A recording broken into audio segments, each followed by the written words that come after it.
Who was here last time? Okay, good. The reason why I have chosen this topic is because last time Mikalis spoke about problem solution fit or problem interviews and how he developed the product. And I was really surprised and impressed because Mikalis did never join a training from us or from somebody else. He read the books, and what he applied is really exceptional. However, he did some shortcuts, he did some things differently, and this was one motivation to choose exactly the topic of today. It is for advanced. Please forgive me, there are quite some slides. I will explain you the things which are important. Otherwise, I just say, look at this. This is in the book, exactly explained. I give you the hints and the feedback and the stuff which is really interesting for you. This is on SlideShare. So if you want to follow the presentation, you can photograph the QR code. I leave this for a while. In the meantime, I present myself. My background is economics and business administration. I worked for many years in management teams in various functions, a lot of them abroad. I started a telemedicine company in Brazil, which is still active. After many years of working in corporates, even though I can follow rules and I can also obey, but only to a certain extent. And if the so-called BS, who knows what that is, the CBS, the corporate bullshit, exceeds a certain limit, then it's not for me anymore.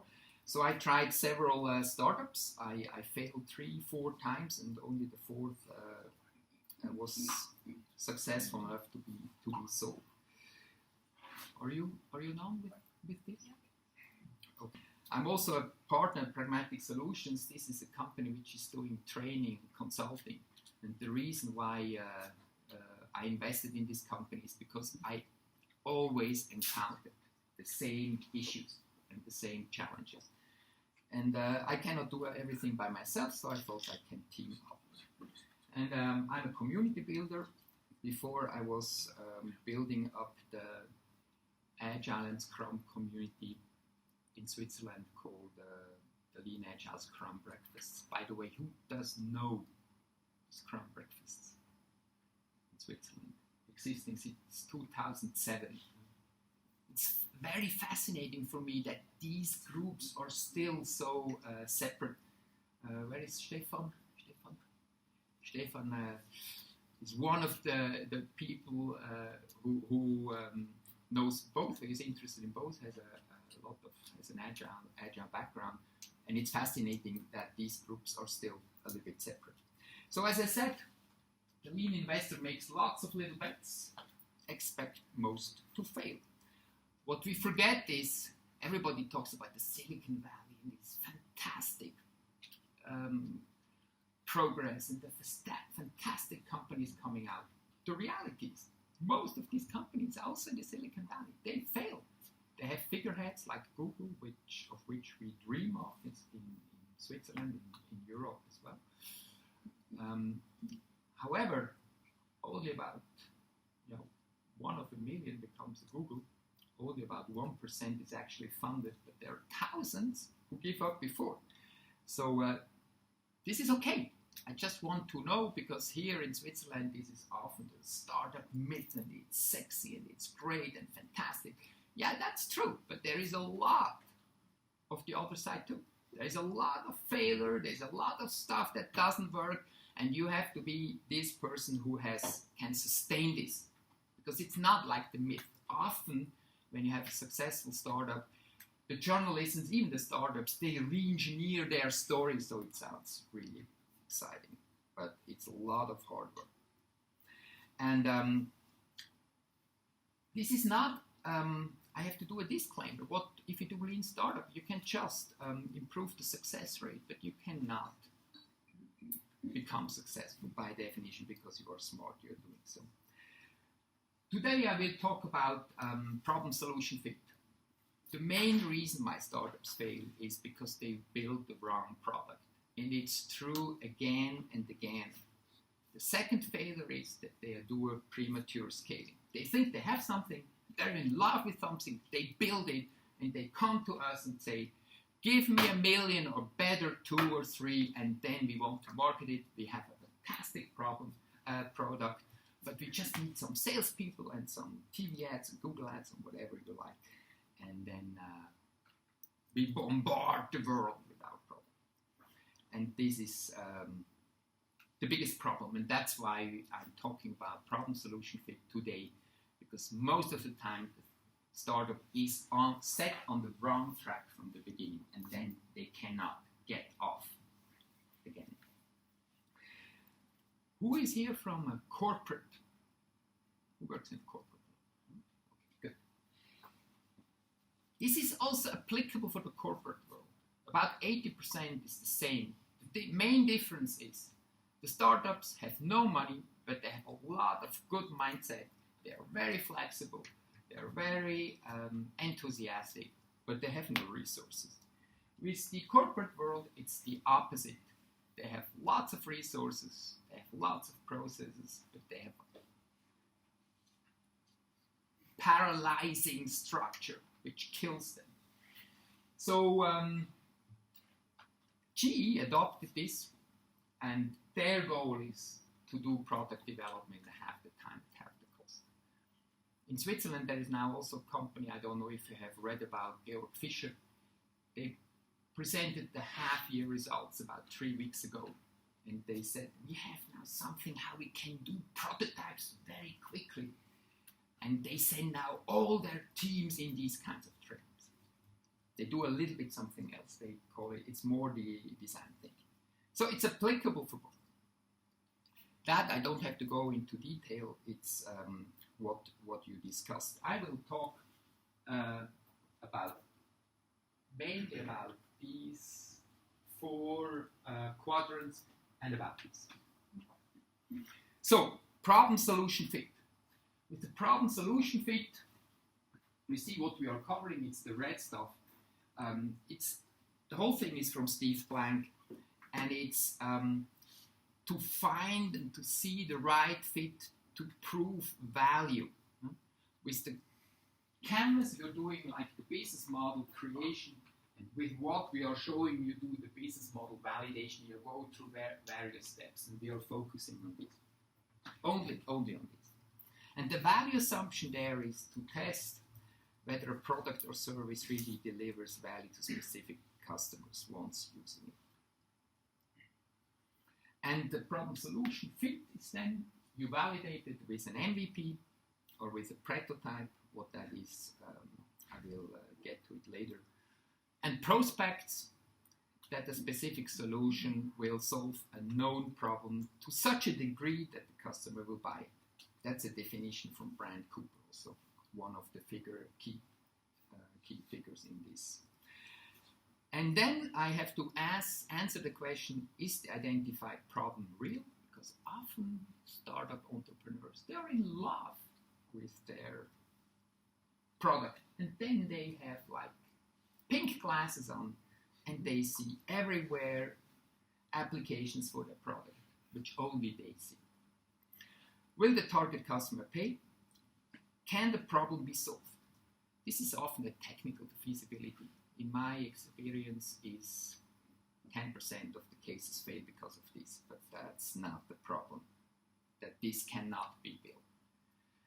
This is, instead of agenda, it's what I'm going through today, through this.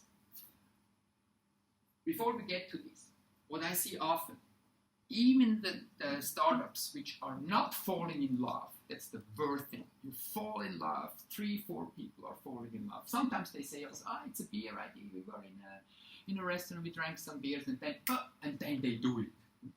But actually what you should do is you should have like a funnel. Even before you go brainstorm about possible customers and lean, sketch several canvases, you should have a funnel of 10, 20 ideas. Even though I did not know this, but when I started my own businesses in 2010, I had dozens of ideas, which at that time I did sketch a couple of phrases, kind of UVP as a kind of idea, and checked it with a couple of friends, always the same forum. And they told me, oh, Fredi, typical Fredi idea, completely crazy. And I said, okay, maybe it's nothing. So that's how I shook it out. So when you go in this phase and you start to brainstorm, you should already have systematically thought about 10 to 20, 30 ideas. And then to go through this. I do not want to go through everything, but it's what I'm going to cover today. At the end, we should answer this. You can interrupt me anytime, not to discuss, but to clarify, to ask questions if you do not understand terminology. The key principle of Lean Startup is get out of the building. Get out of the building and test. And so many people, again and again, also people who had did trainings with me or were here, sometimes several times, they know and say, how is it going? Yeah, we started to build now. Yeah, did you do the problem? Yeah, no. We do what we like to do best, we do. And you should do that what is necessary, not what you like best. And this is amazing how much money is sunk just because of that problem. And then what do the people do? They test. And then the Swiss and the Germans and the Austrians, they are in love with perfection. They say, are you going out? Oh no, we have to refine a little bit, it's not so nice. And then go. And then I call it the shake of the pudding. They push it out. And the longer you wait, the bigger is your huge failure. Because you have wasted so much time on something. I do not go into details, but the canvas is good at the beginning for idea creation, business model creation. You do this not perfect in 25 minutes, you create one canvas. If you have different ideas around it, then you do different canvases. Don't start to do a lot of business ideas or segments consolidating into one, because if you start then with build, measure, learn to do experiments, you have no meaning because it is so fluffy, it's so generalizing, and then you cannot experiment. Why lean innovation? What I get normally as a business angel until 2012, I get a big business plan which shows me kind of this hockey stick. I love hockey sticks. But I'm an ice hockey player, only slow motion at my age. I love it, but only the physical sticks. These kind of hockey sticks I don't like, and I don't like business plans who are inflating ideas. But what interests me is what happens here at the very beginning. How do you work? Ash Maria calls what kind of meta principle I apply. We as business agents, we think these are all people, they know how to work, and we give them money, but how they work and spend our money, we have no clue. And that's why I need to see progress. And then we have Excel sheets, fantastic Excel sheets, where I normally not even understand the assumptions because they are nowhere written. And then it's kind of inflated. But what interests me is what happens here, because at these stages I do not make sales. And sometimes the business angels, the conventional business angels, I have also to criticize myself because I had the same problem. As long as you do not make sales and revenue to a certain extent, it's nonsense to work with the traditional finance and accounting. Because what you can measure if you have no sales, what can you measure? In a business, if you have no sales, what do you measure? Cost. And what do you do if the cost is too high? You cut the costs. This is ballooning. Yeah. So I want to see progress before I can measure. I want to see how you measure success and progress. To understand the problem-solution fit, I would like to outline this, that you understand. This is idealized. The problem-solution fit is the ideation phase. Maybe, as I said, it starts before. And the problem-solution fit, it depends on the industry. In an industry like software or internet economy, so these phases between 4 weeks and 8 weeks. Normally, don't quit your job in this phase. Don't, because this you have to do alone. Don't quit your job. If it's another, if it's pharma or medtech, and so medtech maybe, then it's maybe 4 or 5 months. If it's pharma, then maybe this is already a year. And if same is then longer and longer.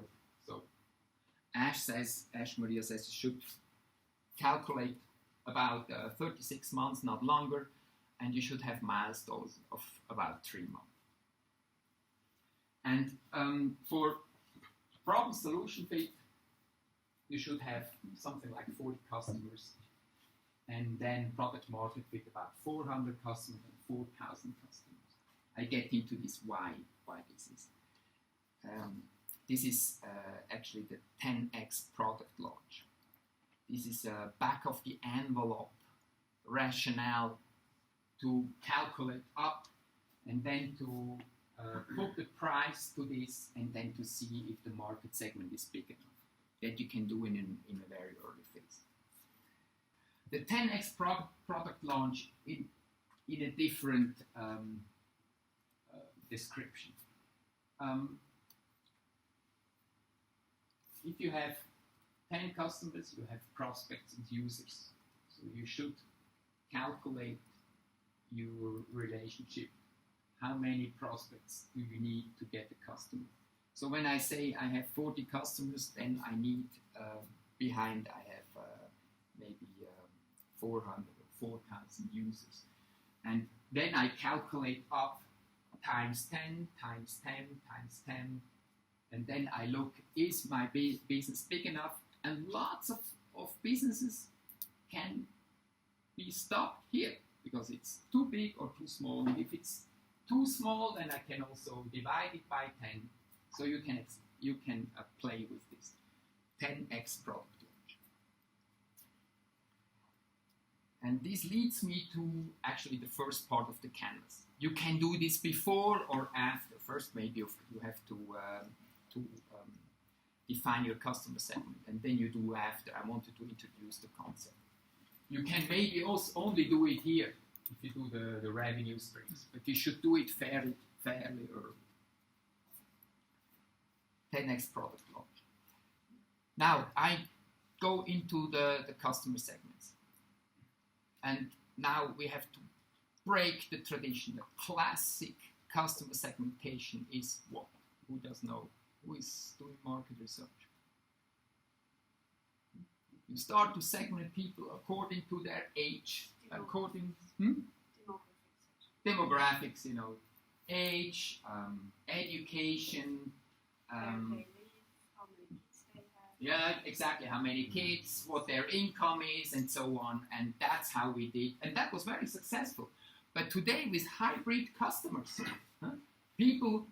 there are people who are affluent and they're cheap and they're going with their Porsche to Aldi, and there are people, they have a 6,000 person income, 4 kids, but they eat organic and pay a lot, double the price for food than others. I have a friend, he's actually a business angel, he sold his company. He says, I'm going with my wife in the luxury hotel, but with my kids, I go in the youth hostel because they have to see that modesty is something important when you. So how do I target this tradition? So, and instead of this, we are trying to segment with persona development. Who does know persona development? Who is familiar with this? Okay. Maybe five people. So you create like a persona. How this works, I do not want to go into detail, but you can go to SlideShare, Lean Startup Machine. This is explained, I don't know, in dozens of slides. just what the message I want to give to you. Break with the classical market research. That's not the right thing. Understand the whys and look at the behavior of people, because that binds them together. The behavior, they can be young and old, or men and female. Doesn't matter. That's the first message I want to give you. The second message is, what and why early adopters? Does somebody know? Why do we target, if we have a market segment, why do we target early adopters? They pay more. Hmm? They have a tendency to pay more for. Exactly, and why? Because they want to be the first. They want to stand out of the crowd. Yes, that's one reason. What is another reason? Greatest pain. Exactly. They have the greatest pain. If you can solve their problem, then they're also willing to pay. Further comments? They Opinion leaders and followers. Yes? Yes?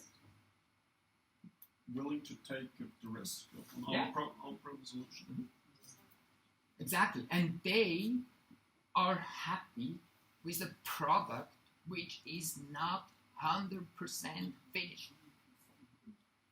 They are happy with a minimal viable product or with a prototype or something. And I did also learn this from Ash. There are not so many. That's important at the beginning, not to have too many people, because otherwise you cannot service them, you cannot interview them, and you cannot learn from them. If you have thousands, you need few.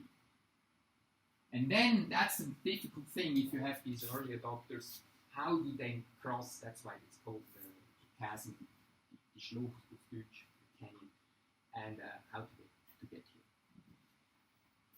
Good. In order to explain this, is actually, you know maybe this slide, you have to go back and forth, and that's what I wanted to show here. You know, this is document your plan A, you have B, C, Z, and then you start again 1, 2, 1, 1.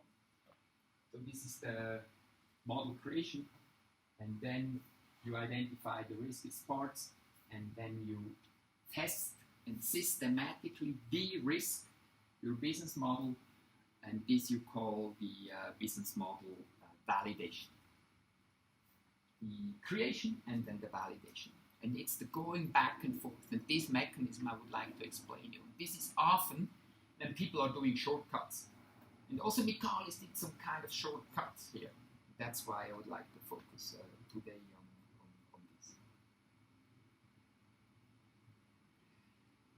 How to uncover problems. Now I'm with we have done this. Now I'm going to this. You can also start here and go backwards. It depends what kind of approach you have. You can also come from the existing alternatives. There are many ways. But what is important here, how to uncover problems. Who does know the 5 root cause analysis? How this works? You can find out. You drill down 5 times by asking why, and then why is this, and why is this. Then another way to address this is the job to be done concept from Clayton Christensen. This is, you saw before, the problem field, and a part of the problem field is the existing alternative. Clayton Christensen says everybody who is having a problem, or everybody who thinks or considers to get to a new product, you have to retire somebody else's product or a kind of job he's doing to satisfy him.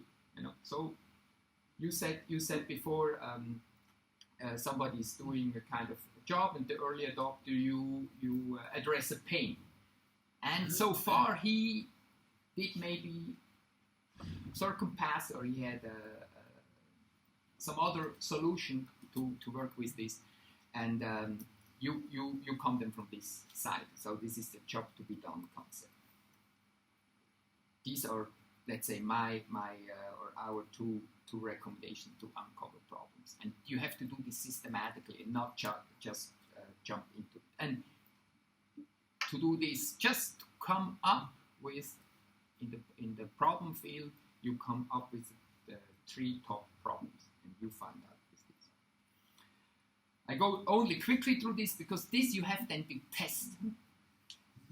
This is what Lydia explained before. We start with an idea, which comes out, let's say, with the problem here, and then you go and test if this your hypothesis of the 3 main problems is correct or not. And you do this by designing an experiment, by building a proposal or a prototype or an MVP, what that is, I get to it later. Then you run the experiment, you get results, then you analyze them, decide if you persevere, that means if I go on, if I pivot, if I change my plan, or if I quit. By the way, too many people are not quitting. They are just persevering and persevering and persevering. At this stage, I'm always saying the same. You have to know what kind of person you are. I'm somebody who is persevering and persevering. If there would not be an end to an ice hockey game after 60 minutes, I would persevering, I would go on. So here's nobody who's saying, it's over. You have to decide. People are not doing this. There are people that give up too fast, and this is why it's good to have a balanced team with different diversity cross-function. And it's fascinating to see if you apply this at the beginning. Takes time until you go to a loop to set up all this criteria, and then you get faster and faster. What I mean by experiment, I would like to go through this. And this is not exactly the best example. Proposal document describing the solution is actually better example for the solution interview. I will get to this. But at the beginning, if you have a problem which you would like to test, you have first, instead of proposal, I would suggest, and I see again and again that this is not so easy, you have, and Michalis did this, you have to draft a problem interview with your problem. And this is actually already the first type of experiment. What you can do later on, you can have landing pages, that's a smoke test, you can to test interest. With landing pages, you can also find early adopters, also something which people often ask me, how do I find early adopters? Sooner or later, I tell to a person, if you do not find early adopters, it will be very difficult for you to sell your product. Then fake a demo of any kind. It's the next type of experiment. We call this prototype. This is not a type. Who knows what a prototype is?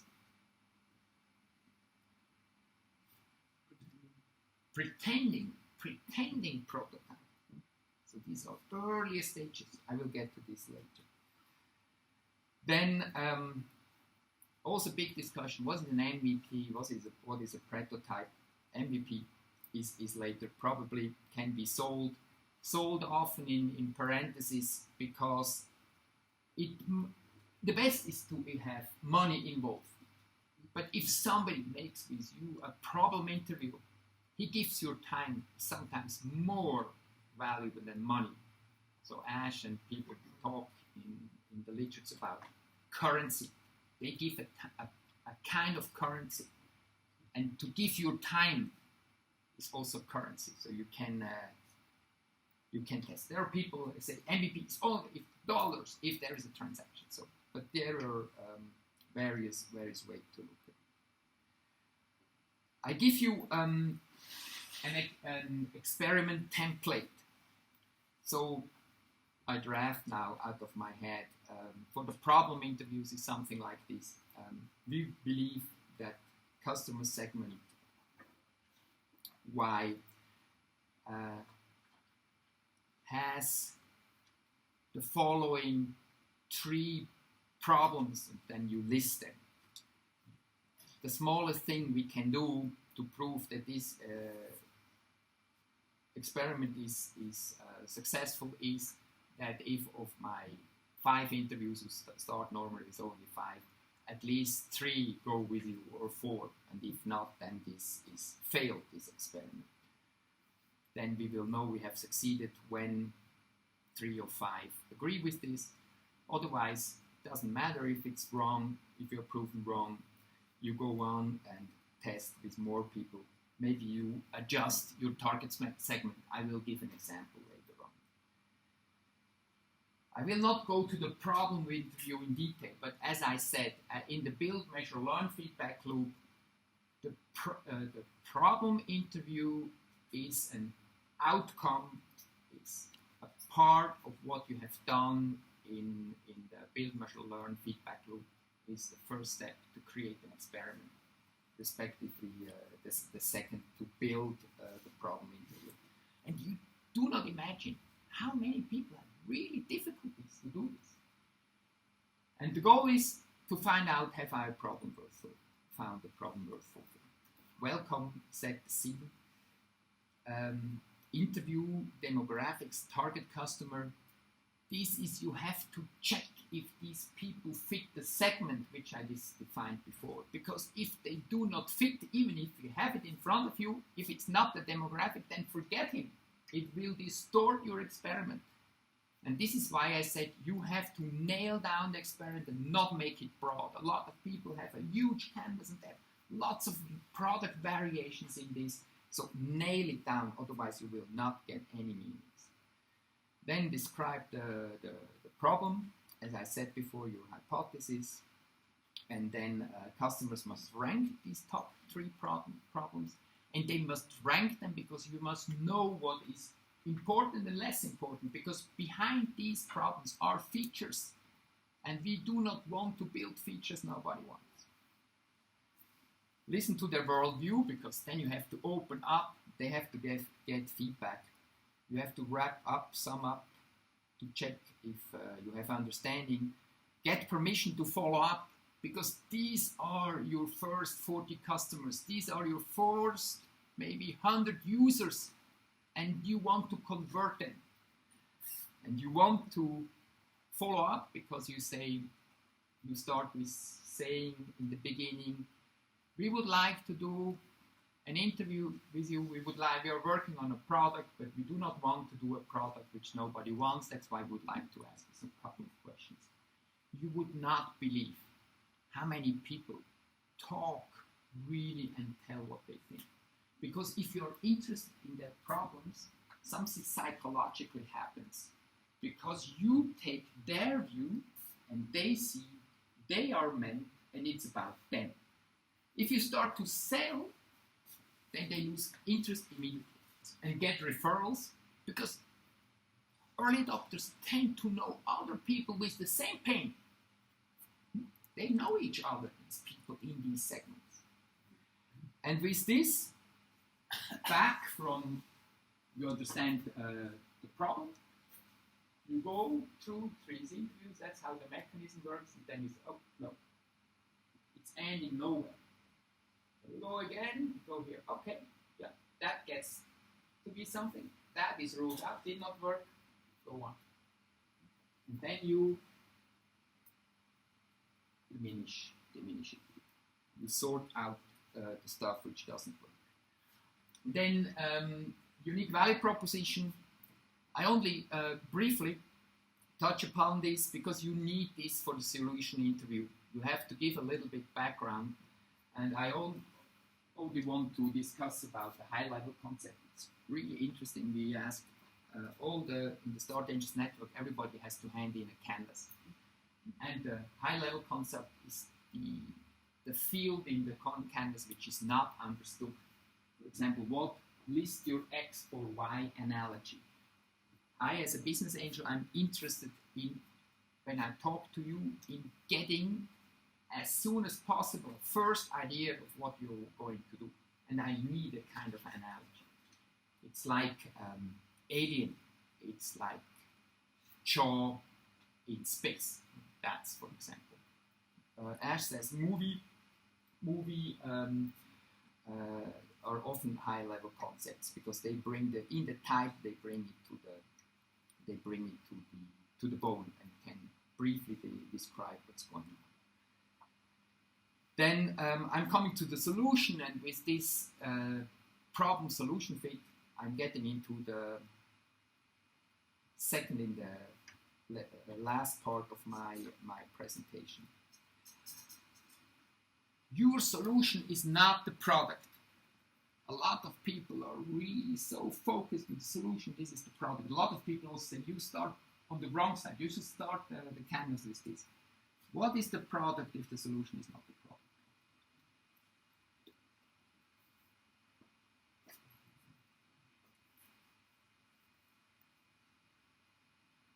Maybe what the product is solving. No. You have to think a little bit bigger. It's bigger. Actually, you know it because we are talking. You saw it before. Start with this.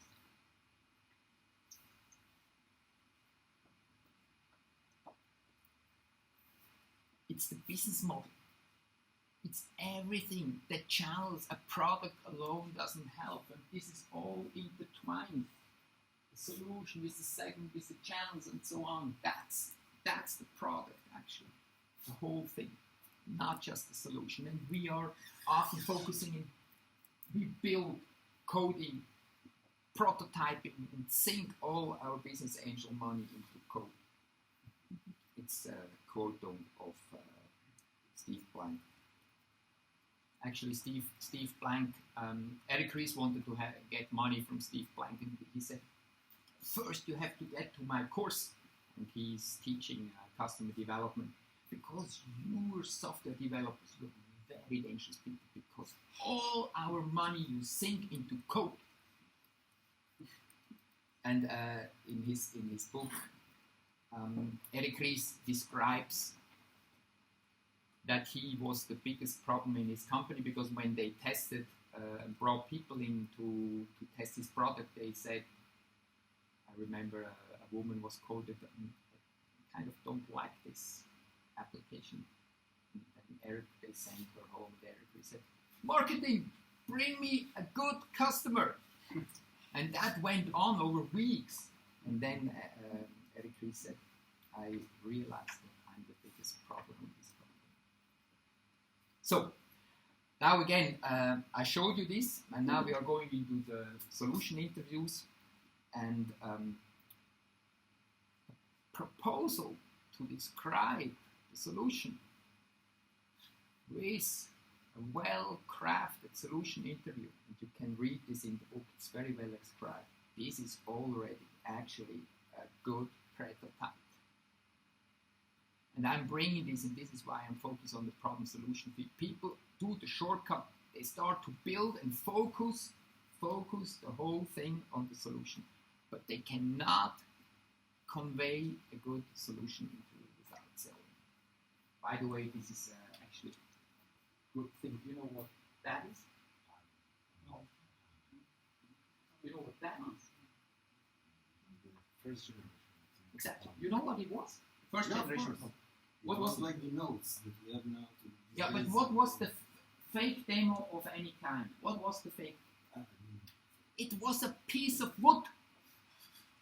It was a piece of wood. The guy cut the piece of wood, painted it white, then typed on the computer user interface, printed it out with the scissor, cut it off, glued it to the thing, and every time when somebody asked him, do you have time tomorrow to meet me? He brought it out and said, with a kind of pen, and so that's how it. And he walked around for months with this piece of wood in his hand. So this is better than to build. Don't build, test. And if in the whole prototype world, it's fantastic what you see. And a very famous demo of any kind. Go. Who does know the Dropbox explainer video? Has somebody? It's absolutely fantastic. The guy had no money. And he explained people, I have a file sharing system, and the people said, I don't like this kind of complicated. I said, no, mine is better. He explained and nobody believed him. He had no money to do this. He did this in 2 weeks. So explainer videos is very powerful. And when I see how many time and people sink into products nobody wants, it's really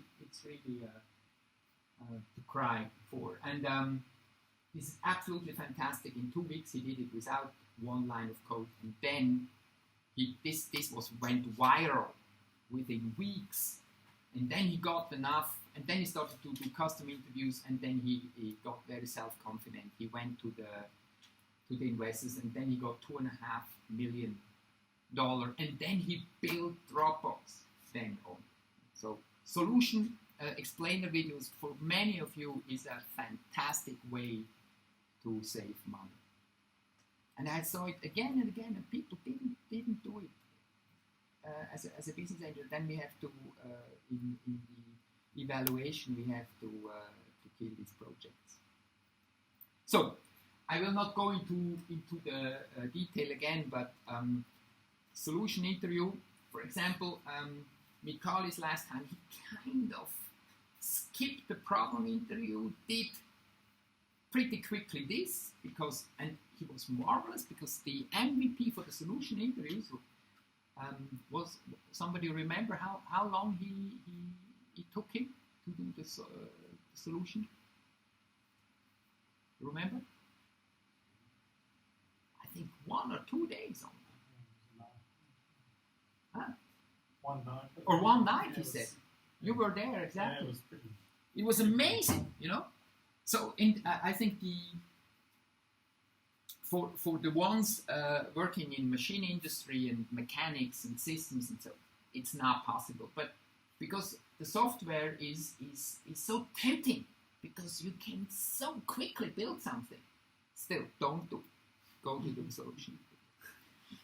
Will I build something people want at the price they will pay? And so it's the same. Collect demographics, again, write customer segment, tell a story, frame the product. Tell a story, frame the product. There you need the UVP to give them and then show concept. It must not. Yes, please. I'm sorry, I don't know UVP. What is UVP? Who knows? Unique value proposition. Exactly. So show concept. It can be a concept. It can be on paper. I didn't know this concept. The first telemedicine application at the beginning, I did also interviews because I'm a very hands-on person. It was a concept. It was a concept. And I did it with a second business, which I killed after this problem phase, solution phase. I interviewed 24 dentists with a concept, not with a UVP. You have a concept in UVP, but no demo, no prep. Test the pricing. What is important with the pricing? What is the benchmark for the pricing you test? What is the benchmark of the pricing you test? Existing solutions. Exactly, that's the good thing. That's the right answer. I learned this from Ash because I thought I did some kind of from Ash. Solutions, testing solutions or existing alternatives. Actually, that's the right thing, because you have to retire a job which today is provided, and this is better. Then you are also getting into value pricing. I did some willingness to pay. This is what I did, and Ash told me that's dead wrong. And it's really, because often, especially if you do software as a service stuff, everybody is with $5.99 per month. But if you can prove that you have a pain and you can save him $100 a day, then you're stupid to ask $5.99 per month. So that's something you have to test. Then again, wrap up, sum up, get permission to follow up, get referrals, document results. Okay. Last 6-7 slides. This is what I said before. When you look at the circle, build, measure, learn, after you have this data, you have to evaluate. And again, as I said, you have to understand, do I have to persevere? Also, I was surprised Michalis did not so many problem interviews. You have to decide, it's okay with 5, I have 10, 20 or 30. You know? If you look at how much money you spend after and how much time, what you spend here is so little in comparison. And don't do a shortcut here. What I'm explaining you now is the most important slide of our training and also of this evening, because I explain you now how this customer segment and this problem interview, how this is going back and forth, how you iterate yourself. You remember this slide I showed you, the canvas, and then these 2 slides, and then the build my run. This is now really agile iteration at its best. It is from Sebastian Saka. You can Google him. There it's explained very much in detail how he did. He did a very interesting experiment, and 4 sequential experiments. He did interview 30 people, and he had a 10% success because 3 people supported his problem hypothesis and 27 not. He said, maybe it's not the right customer segment. So what did he do? He refined the target segment or the customer segment and went out again. He got 20% success. He tested 25 and got 20 hit. And do you start to see a trend? You do less and get more. So I'm on the right track or I'm on the wrong track? Apparently wrong. I think you're on the wrong track. On the wrong track. Okay, let's see. Then he did refine the target segment, and he did 23 interviews. And 5 were negative and 8 were positive. So he got a success rate of 33. So I'm thinking he's on the right track because he's interviewing less and he gets more out of it. So his problem hypothesis is supported. Or is he always asking new people? Or Yes. he also No, new. the 3 which were No, positive? new. Are you sure? No. And he explains how he did it. First he interviewed these ones. These were people calling him, or he went out. And then I think the second one, all people calling him, he gave them other problems. Because the first part is the qualitative analysis. Because I still refine the problem and the segment, and I go back and forth. And this is the mechanism which you really have to do, because then you know if you're circling in or if you're ballooning out somewhere in the mud. And then what he did, he interviewed these 87, and then he got 33%. And then that told him, so now, then he stopped. So I think now I have, it seems, it's still not bulletproof that this is now the right thing, but this is all experimentation. This is all better than betting. It's still not foolproof, but then he went on. What you do then is, and this is also based on Toyota, they call it the A3 report because it was on an A3 format. You fill out an experiment report.